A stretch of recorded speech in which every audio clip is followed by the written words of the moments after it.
Hello and welcome to the Flourishing Introvert Talks with me, Jo Rawbone. This is the podcast that celebrates the natural gifts of introverts so that we can flourish in all situations. Episode 284, Introverts, the Quiet Disruptors. And maybe my subheading here is the rise of the quiet disruptors. You know, you don't have to shout to shake the system. In fact, the people doing the deepest, most lasting work aren't shouting at all. They're the ones disrupting from within, without drama, without spotlight, because their power doesn't need applause or approval. Introverts are often underestimated, not because they lack power, influence or authority, but because they don't demonstrate these qualities in a loudly performative way.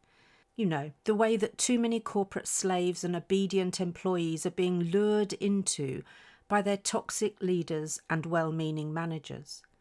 So in this episode, I'm challenging the notion that disruption has to be dramatic. Some of the most powerful changes begin in silent revolt. There's probably a couple of things that I need to clarify right at the outset, so my position is clear. Quiet disruption is not passive. Far from it, actually. It's strategic and how introverts initiate and lead lasting change. Nor does it have negative intentions. It's not about kicking up a fuss, making noise or ruffling feathers just for the sake of it. It's a wake-up call, a pattern interrupt, a call to action for those ready to make a difference.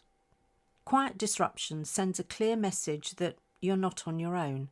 Others like you are thinking about this too, but it won't be rammed down your throat. So you'll almost definitely need to be ready to hear the call to notice the real depth, consistency and substance of the quiet disruption. So let's spend a moment defining what we really mean by a quiet disruptor.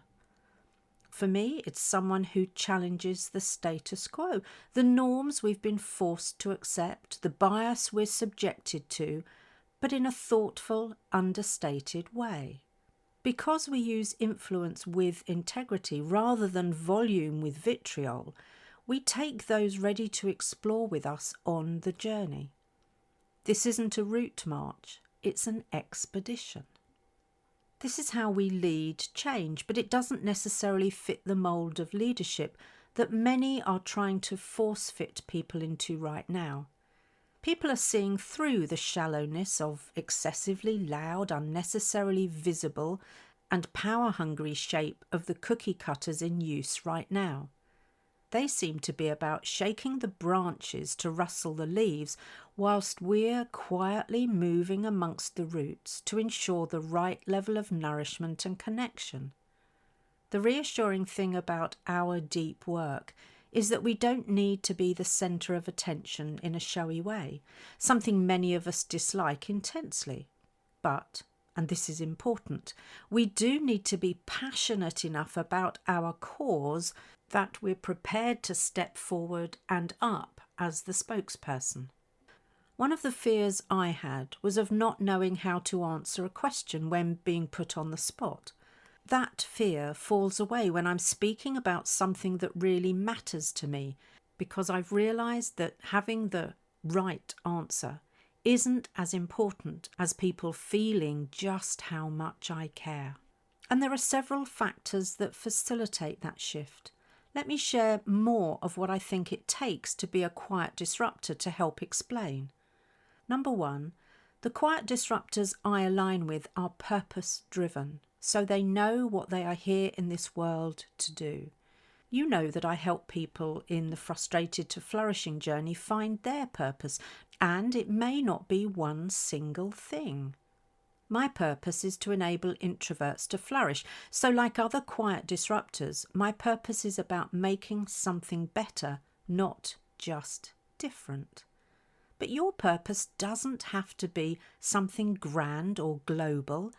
After all, modelling integrity in your team, making a positive difference in your family, or creating more connection for those in your community is just as noble a purpose. Number 2, quiet disruptors are observant and curious for the right reasons. They notice more than the average person, especially if average refers to those so wrapped up in their own world that they tend to be too busy to take their blinkers off. You've probably already heard me talk about the importance of listening with your eyes, your ears, and all of your senses. That's sensory acuity, if you want the proper term. The quiet disruptors' observations are the catalyst for them to ask powerful questions in order to flush out problems and so they understand things better. This is because their purpose extends beyond their own fulfillment. Number 3, quiet disruptors influence with integrity, so they're not manipulative, forceful, or unethical. Most of the quiet disruptors making a difference right now have no formal authority, but they don't let that hold them back. They take a quiet stance, so they lead by example, co-creating psychological safety as they go, and they're open to feedback and coaching. Skilled influencers know that they need to be open to being influenced. That's partly what keeps them in integrity. Number 4, the successful quiet disruptors are those with resilience and patience. Taking the quiet route is rarely the fastest, but is more likely to build solid support and momentum. So, patience will serve you well and be reinforced by having that clear purpose. I talked about resilience in episode 281 and gave listeners access to my 5-minute resilience ritual, so do go back to that if you need to. Lastly, number 5, and this one might be more of a stretch for some introverts, but quiet disruptors are definitely collaborative. Yes, I know we pride ourselves on our resourcefulness, but virtually nothing is achieved in pure isolation. That means we need to find common ground, build rapport, and find ways to trust other people.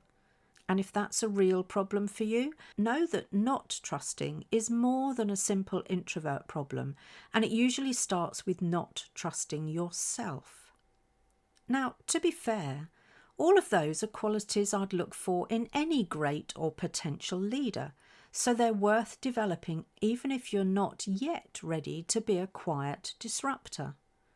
For those of you who have felt moved to take action on something but not known where to start, I recommend you book a clarity call with me.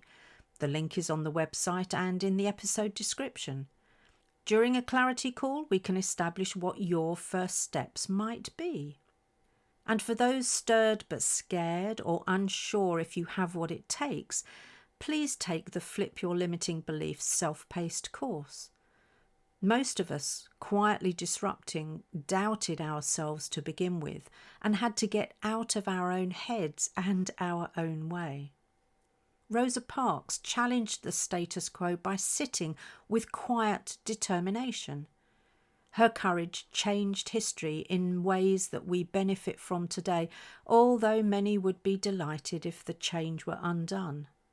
Given the need to step forward and step up, I know that quiet disruptors are motivated to make a difference, and that motivation is underpinned by a real passion for their cause.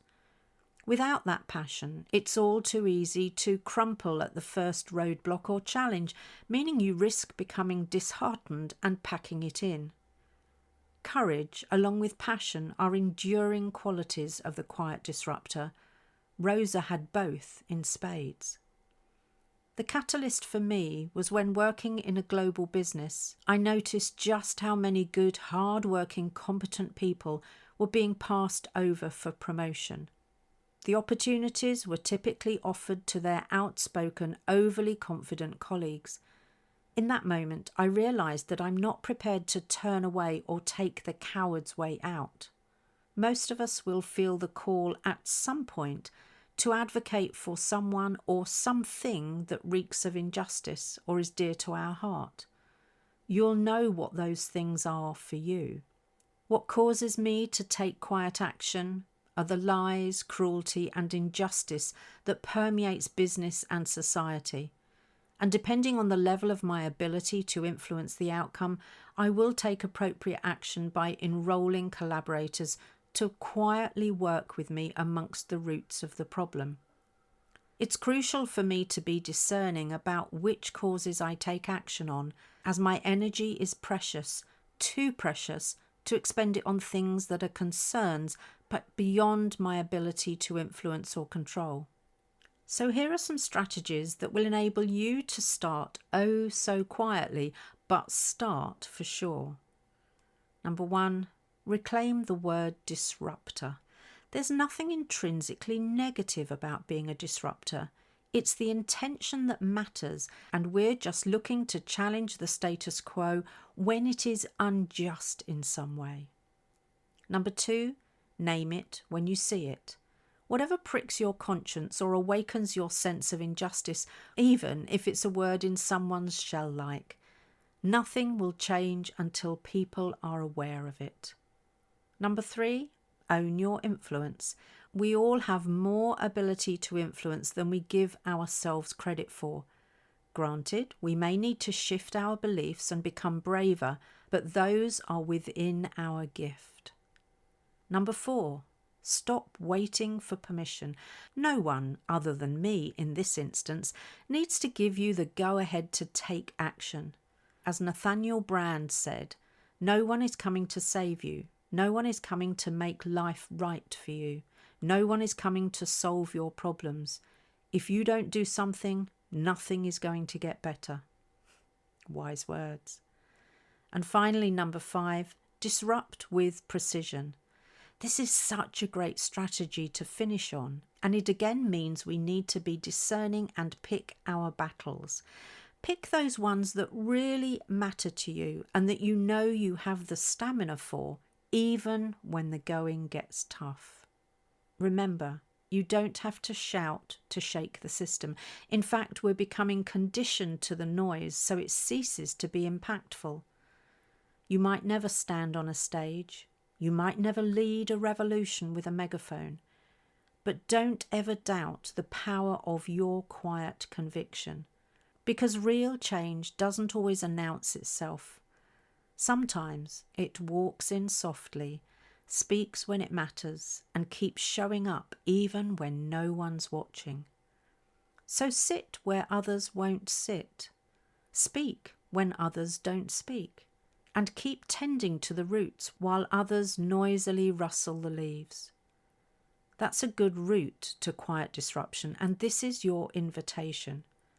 To disrupt gently, purposefully, relentlessly, because the world doesn't need more noise, it needs more of you. So focus on the truth, stay true to your values, and take action on what matters. If you enjoyed this episode as much as I did, then please subscribe, rate us and leave a comment, because we know that helps other people find the podcast. And if other people find us, other introverts can flourish. You are listening to an Intentional Media Production podcast.